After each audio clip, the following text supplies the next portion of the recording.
A beautiful room, what a colorful room. Thank you, thank you, thank you.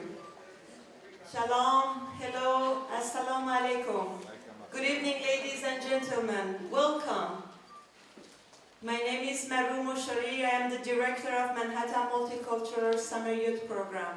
I want to welcome our distinguished guest speakers and everyone here for being with us at this event. Thank you all for coming to celebrate the importance of King Cyrus Cylinder to history.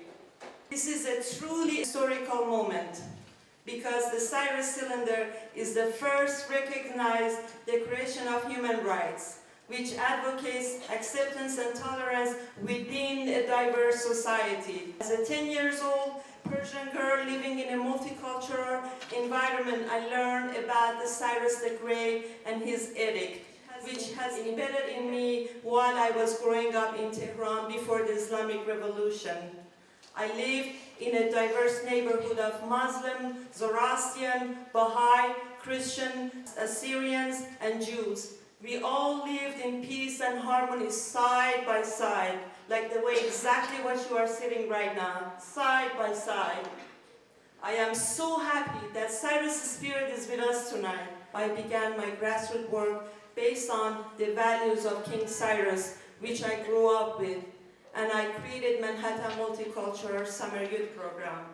The program engages youth to interact on multicultural level and through interfaith dialogue, showing them the importance of developing tolerance, understanding, and appreciation through diversity. They are encouraged to recreate the age of the Cyrus Cylinder by learning to shift their perspective from preconceived notion to one marked by respect for differences. For the past 10 years, I have been promoting and carrying King Cyrus messages, and I am so honored that the Cyrus Cylinder is in New York City now. My vision is to recreate the message of peace, living in harmonious multicultural world, and promoting human rights for all. Look around. You will see people from different backgrounds and belief systems, and we are all here tonight to celebrate our diversity and our fundamental human rights, which brings us together. Thank you all for being here. Wonderful. It has been a great pleasure for me to work with Maru in the summer youth program. I thought, wouldn't it be great if we could celebrate with other people of different faith traditions and different cultures so that we would learn more about each other. Because I do believe that ignorance is one of the basic foundations, I guess I would say, of prejudice. When we don't know each other, we can easily imagine and stereotype each other, and out of that come into the kind of prejudice that Maru spoke of in her talk. We could be welcomed and we could share our understandings of different faith traditions.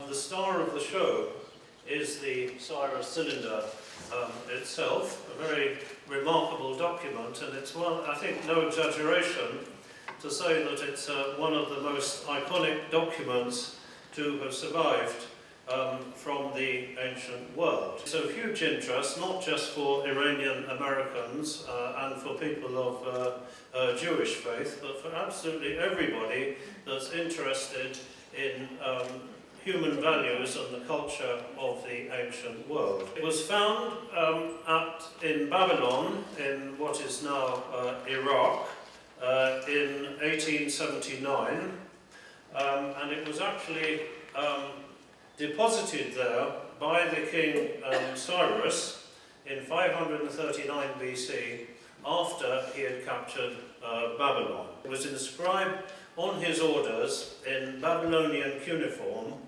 and it was intended as a kind of foundation deposit. Let us ask why the cylinder is so famous. What exactly does it say?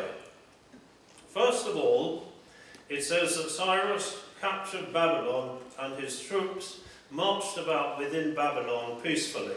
He tells us that he released the inhabitants of Babylon from forced labour obligations. He was allowing and tolerating freedom of worship in all of those shrines to which the god statues were being sent back. People were able to pursue their traditional religions. He says that he sent back to the shrines the people who had been deported from them. They were able at this time to go back and build the second temple because of the biblical evidence. This means that the Cyrus Cylinder is much more than just a Babylonian foundation deposit, as some cynics would have us believe. It is definitely some kind of a proclamation, and it's very likely that copies of the cylinder in clay, as here, or perhaps on leather or parchment, were circulated all around the Persian Empire. The things that Cyrus was doing were more born of pragmatism, probably, than of any ideal that he himself may have had to further human rights. In the second book of Chronicles, the book of Ezra, Nehemiah, and the book of Isaiah, Cyrus's achievements in allowing the Jews to go back to Jerusalem and build the second temple are described in detail and much praised. And because of this, Cyrus is described in the book of Isaiah as the shepherd of God and the Messiah. He also enjoyed a good reputation amongst the classical authors, particularly Herodotus and Xenophon. And Xenophon wrote a whole book about him called Cyropedia, in which he's represented as the ideal monarch. And many politicians throughout the ages have turned to this book, Cyropedia, as their inspiration. And for many politicians, including some of the founding fathers of the United States, such as Thomas Jefferson, it was required reading alongside the books like Machiavelli's The Prince. He was faced with the prospect of ruling an enormous empire. In the space of just 11 years, he acquired an empire that stretched from almost from the river Indus across to the Mediterranean Sea, and from the Aral Sea in the north right down to Saudi Arabia in the south. So he had to introduce methods of thinking and doing things that would be accepted and would facilitate what he wanted to do. I'd just like to say in conclusion a few more remarks about religious tolerance and the Cyrus Cylinder. As we've seen, Cyrus was very happy to send back to different shrines statues of gods and allow religions in those centres to continue unmolested. It was a very worthy thing, certainly, but it has to be said, not actually terrifically remarkable in the context of the 6th century BC, because there didn't exist at that time the idea of carrying abroad a national religion and forcing other people to subscribe to it. Most of ancient kings, ancient civilizations, were perfectly happy to recognize that neighboring peoples and other peoples worship different gods to themselves. This is why Cyrus himself, although he may have been a Zoroastrian, when he comes to Babylon, is perfectly happy to pay homage to the Babylonian god Marduk. Similarly, we know from the Bible that as far as the Hebrews are concerned, the Lord God of Israel is their God. He's not the God of everybody in the Middle East. I'm delighted to be here and just thrilled to see a standing room only crowd at a program on interreligious tolerance. Cyrus plays a very important role in Jewish thought. In fact, the very last words of the Hebrew Bible were the words he flashed on the screen, a celebration of Cyrus's reign as monarch of Persia, Babylonia. Word of the Lord spoken by Jeremiah was fulfilled. The Lord roused the spirit of King Cyrus of Persia to issue a proclamation throughout his realm, by word of mouth and in writing, as follows. Thus says King Cyrus of Persia, the Lord God of heaven has given me all the kingdoms of the earth, and has charged me with building him a house in Jerusalem, which is in Judah. Any one of you, of all his people, the Lord his God be with him, let him go up. Cyrus's star waned in the rabbinic constellation, yet his ideas of human rights and religious freedom grew. A lot happened in the 700 years after Cyrus's decree, sending Babylonian Jewish exiles back to Jerusalem. First of all, the Jewish community split into those who remained in Babylonia, now modern Iraq, and those who returned to the land of Israel. Ultimately, the Persian Empire gave way to the Sasanian Empire, and the Zoroastrian rulers thought enough of Cyrus's policies of tolerance, or perhaps one of their own policies of tolerance, that the Jewish community in Babylonia, in Iraq, flourished. In the land of Israel, meanwhile, Rome ruled, and the rabbis embraced the notion of religious tolerance, if for no other reason than to find themselves a political and religious place within their own homeland, ruled by what they saw as foreigners. To speak about religious tolerance within the literature of the ancient rabbis, because it is a literature that continues to shape Jewish thought and Jewish law to this very day. The rabbis were monotheists, they were particularists, and in some very real degree, exclusivists, which is to say, they didn't have a lot of tolerance for polytheists, those who monotheists simply dismissed as pagan, that is to say, us and everybody else is pagan. In the rabbis' eyes, if one could be determined to be a monotheist, say if you profess Christianity or Islam, there was room to include you in the broad tent of salvation or the world to come.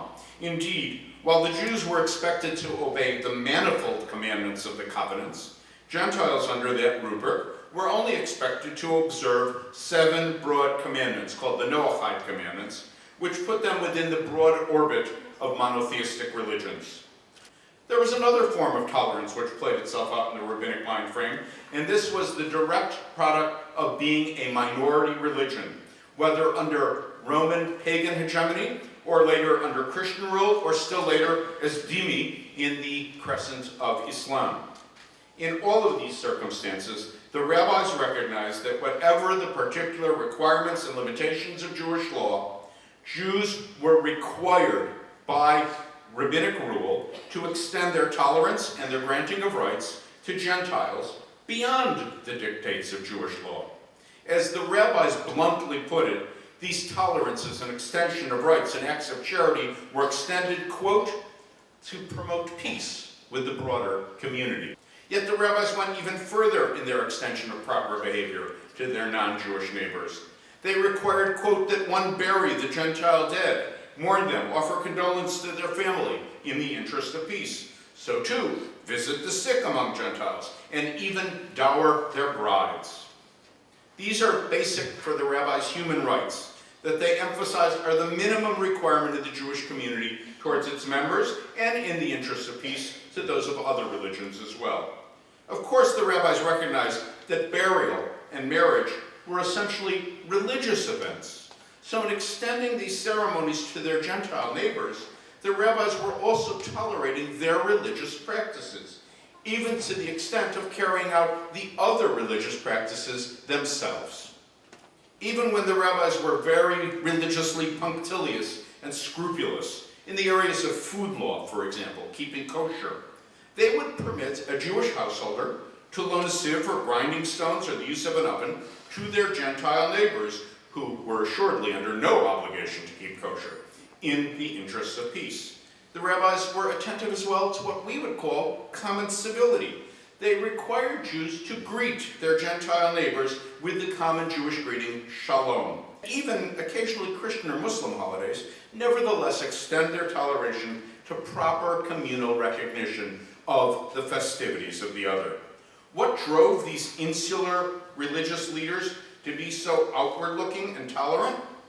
I think very simply the biblical commandment in Leviticus 19, love your neighbor as yourself. It echoes in the rabbis' minds much as it does in the notion that we, every human being, is created in God's image and likeness.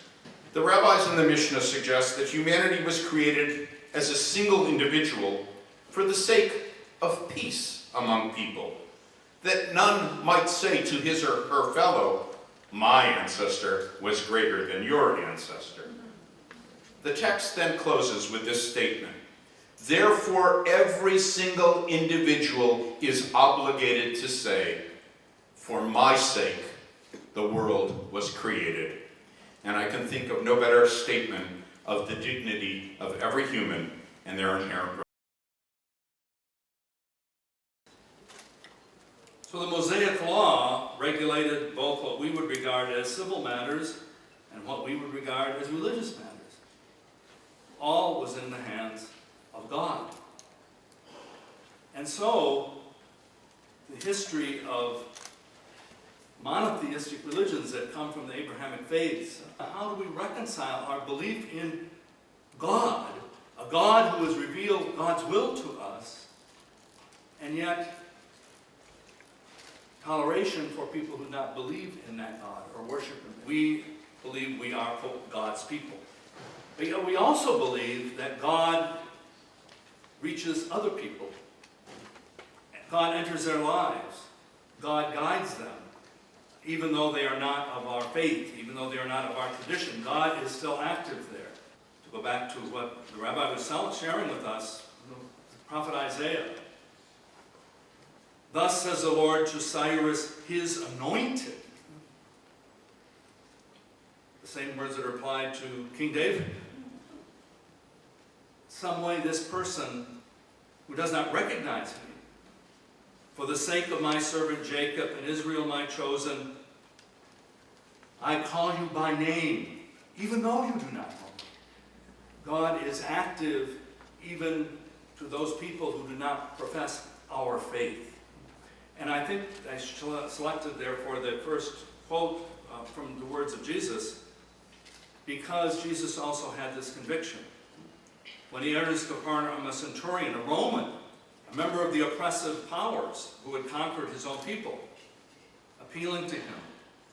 And when Jesus heard him, because the man had asked him to cure his servant, he was amazed and said, truly I tell you, many will come from the east and the west, and they will eat with Abraham and Isaac and Jacob in the kingdom of heaven, while the heirs of the kingdom will be thrown out. Just because we are God's people, just because we claim we know God, God can be speaking, God can be acting to others. And I would quote the great layman, theologian, Tertullian. Who are we? The church is the company of men and women who have been made holy, who right now are bound to live the life of the world to come. We are living a life dedicated to God. And our relationships with other people is one of kindness, is one of gentleness. And you see Paul's quote there in the letter to the Romans. If it's possible, as far as it depends on you, live peaceably with all people. And he was referring there to people who are outside the Christian community. Don't avenge yourselves. You might be mistreated, but repay back with kindness. We live in a society. What guarantees peace? What guarantees stability? What guarantees that the crops are going to grow? The protection of the gods. The notion of crusade, and Francis has the idea, let's go and live among others. But Francis says one way to go among them is not to engage in arguments or disputes, you know, my way is the right way, convert to Christianity. But no, be subject to every human creature for God's sake. And simply acknowledge that we are Christians. We go here, we live among you, and the historian Jacques de Vitry commented that the Muslims accept the brothers when they go among them, simply, and live their faith. And so, as the ideas began spreading from the French Revolution, the American Revolution, of freedom of conscience, and a Catholic priest named Lamennais was very active in France in the 1820s as a preacher, and he began to say the church should embrace the ideas of democracy, the church should embrace the ideas of freedom.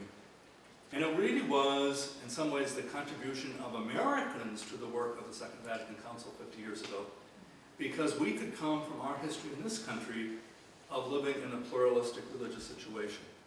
And we could say the fact that the church is not established as a state religion, in fact, has advantages in many ways. But the last quote, therefore, which is the current teaching of the Catholic Church, the human person has a right to religious freedom.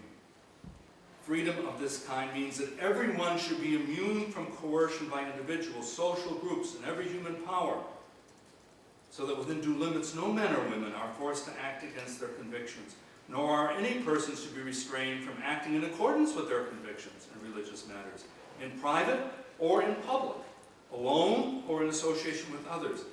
This right is based on the dignity of the human person. People have a right based on their dignity as created by God to follow their own belief in terms of their religious expression. So that is something we are proud to say, and I'm proud to say in some way Francis of Assisi had a small role in leading us to that. And his view, very strong view, that we bring people to a knowledge of God, not by domination, not by force, but a living among people as humble sisters and brothers. Thank you. I am speaking on behalf of the U.S. Department of State because we have a wonderful constitution that separates church and state. So as a U.S. government employee, I'm going to talk to you about many things that are going on in our Department of State, but particularly some of the things that I've been working on as the Special Representative to Muslim communities, and also to share with you some sort of exciting campaigns that we're working on, which I think, I'm looking at the young people in the back of the room, and I think this is going to mean a lot to all of you. President Obama, on the steps of the Capitol during his inauguration in 2009, spoke to Muslims around the world in his inauguration address, and all of you know that that is very uncommon. It has never been done before. And he talked about the fact that he wanted to build bridges with Muslims around the world. There are 1.6 billion Muslims in the world, 1/4 of our planet, and 62% of that number is under the age of 30. What President Obama was talking about was mutual respect. And he said he wanted to build bridges with Muslims around the world based on mutual interest and mutual respect. This city that was attacked on 9/11, that was a catalyst that changed our world, and it made the young people in this room grow up every single day seeing the word Islam or Muslim on the front pages of papers, online and offline. Secretary of State at the time, Hillary Clinton, asked me to develop a strategy around the world to work with our embassies that was based on 3 things. One, I have a global mandate. Muslims in Muslim majority countries and Muslims that live as minorities. Because a Muslim living in London is as Muslim as a Muslim living in Jakarta. A Muslim living in Denmark is as Muslim as somebody living in Dhaka.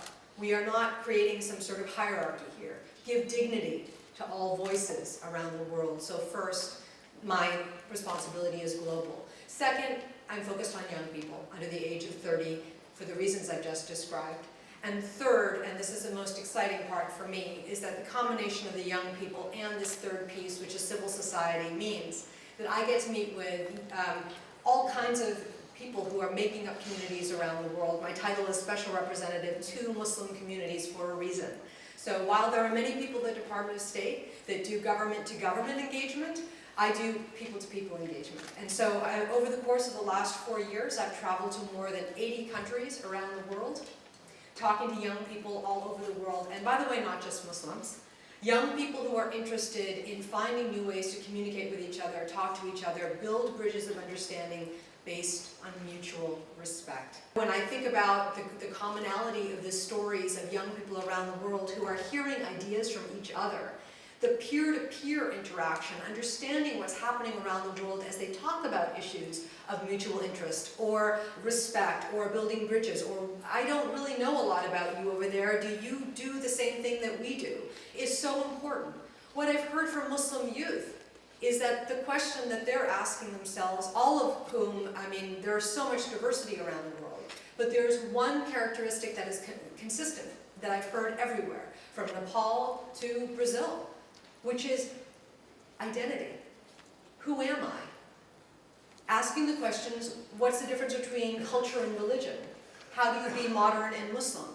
And I'm saying that to you because in the context of this ecosystem in the last few years after 9/11, these issues are really important and really central to some of the questions that we're talking about here today, about how you build a future going forward, made up of young people who are forward-thinking, who understand the importance of giving dignity to all voices, who want to say that I happen to be Muslim, you happen to be a Sikh, you happen to be a Christian, you happen to be a Buddhist, but where's our commonality? How do we talk about things together? We have a report that we issue every year for every country in the world that gives a sort of a scale of where countries are on these issues. And it's really important for you to know that there's an entire bureau that works on human rights and tolerance and interreligious understanding and all these types of wonderful things that are important for humans, for all of us, all of humanity. Hate is hate, no matter who the victim is. No matter what your race, your religion, your sexuality, and on and on and on and on. I can't think of anything more appropriate to end the evening discussion portion than to ask all of us to do more than we've ever done before, to think forward on the things that have been said before us and the importance of giving to someone you don't know, the importance of dignity. And how you do that is human to human. Okay, my name is Joe Nutzi. I'm a pastoral associate here at St. Francis of Assisi. On behalf of the staff of the Church of St. Francis of Assisi and the Friars of Holy Name Province who let us use this building, I'd like to welcome you all. It's nice to see a full room of people who are interested in interfaith dialogue and peaceful coexistence and understanding in the world. I would like to just, in closing, again thank our speakers tonight for sharing with us.